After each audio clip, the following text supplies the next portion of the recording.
10th public 2 mark question அப்படின்ற சீரீஸில் இன்றைக்கி பார்க்க இருக்கக்கூடிய கொஸ்டின் நம்பர் வந்து 9. Find the volume of a cylinder whose height 2 metre and whose base area is 250 metre square. தமிழில் question read பண்ணிடலாம். உயரம் 2 மீட்டர் மற்றும் அடிப்பக்க பரப்பு 250 மீட்டர் ஸ்கொயர் உடைய உருளையின் கன அளவை காண்க அப்படின்னு கேட்டிருக்காங்க. இங்கே நமக்கு கொடுக்கப்பட்டுள்ள ஷேப் என்ன அப்படின்னா உருளை. இந்த உருளையினுடைய வால்யூம் கண்டுபிடிக்கணும். அந்த உருளையினுடைய உயரம் எவ்வளோ கொடுத்துருக்காங்க அப்படின்னா 2 மீட்டர் கொடுத்துருக்காங்க. அப்போ ஹைட் எவ்வளோ அப்படின்னா 2 மீட்டர். ஸோ ஹைட் வந்து 2 மீட்டர். அதனுடைய பேஸ் ஏரியா அடிப்பக்க பரப்பு எவ்வளோ கொடுத்துருக்காங்கன்னா 250 மீட்டர் ஸ்கொயர். இதுதான் வந்து பேஸ் ஏரியா. இந்த பேஸ் ஏரியாவுடைய ஷேப் வடிவம் என்ன வடிவத்தில் இருக்குது அப்படின்னா வட்ட வடிவம், சர்க்கிள் ஷேப்பில் இருக்குது. அப்போது ஏரியா ஆஃப் சர்க்கிள்கான ஃபார்முலா என்னென்னா பை ஆர் ஸ்கொயர். இந்த பை ஆர் ஸ்கொயருடைய வேல்யூ தான் 250 மீட்டர் ஸ்கொயர்னு கொடுத்துருக்காங்க. ஸோ இந்த மெஷர்மெண்ட் இருக்கக்கூடிய இந்த உருளையினுடைய வால்யூம், இந்த சிலிண்டருடைய வால்யூம் கண்டுபிடிக்கணும்.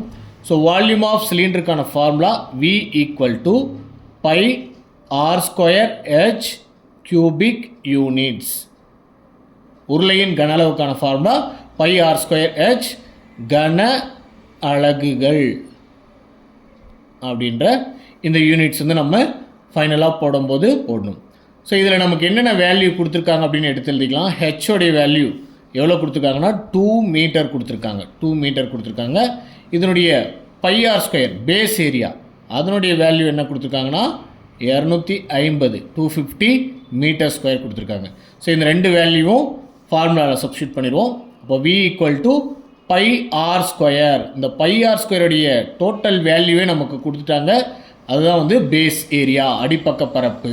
அது வந்து எவ்வளோ அப்படின்னா 250 இன்ட்டு ஹெச்சோடைய வேல்யூ எவ்வளோ கொடுத்துருக்காங்கன்னா 2 அப்படின்னு கொடுத்துருக்காங்க. அப்போது 250 2ஆல் நம்ம மல்டிபிள் பண்ணோம் அப்படின்னா 500 கிடைக்கும். இப்போ இதனுடைய யூனிட் எதில் எழுதணும் அப்படின்னா, இப்போ பார்த்தீங்க அப்படின்னா ஹெச்சுக்கு மீட்டர் என்ற ஒரு யூனிட் இருக்குது, பேஸ் ஏரியாவுக்கு மீட்டர் ஸ்கொயர் என்ற ஒரு யூனிட் இருக்குது. அப்போ இது ரெண்டையும் மல்டிபிள் பண்ணும். பை ஆர் ஸ்கொயர் ஹெச் இது எல்லாமே மல்டிப்ளிகேஷனில் தான் இருக்குது. அப்போது மீட்டர் இன்ட்டு மீட்டர் ஸ்கொயர் வந்து நமக்கு மீட்டர் க்யூப் அப்படின்ற யூனிட்டை எழுதணும். ஸோ இதுதான் வந்து இந்த கொஷினுக்கான ஆன்சர். உங்களுக்கான கேள்வி கொஷின் ஃபார் யூ. CSA அப்படின்னா curved surface area of cylinder, CSA of cylinder, அதே மாதிரி TSA ஆஃப் சிலிண்டர். இதுக்கான ஃபார்முலா என்ன அப்படின்றத நீங்கள் கமெண்ட் செஷனில் நீங்கள் வந்து கமெண்ட் பண்ணுங்கள். தமிழில் சொல்லணும் அப்படின்னா உருளையின் வலைப்பரப்பு அப்படின்னு சொல்லுவாங்க. உருளையின் வலைப்பரப்பிற்கான ஃபார்முலா. அதே மாதிரி உருளையின் மொத்த புறப்பரப்பு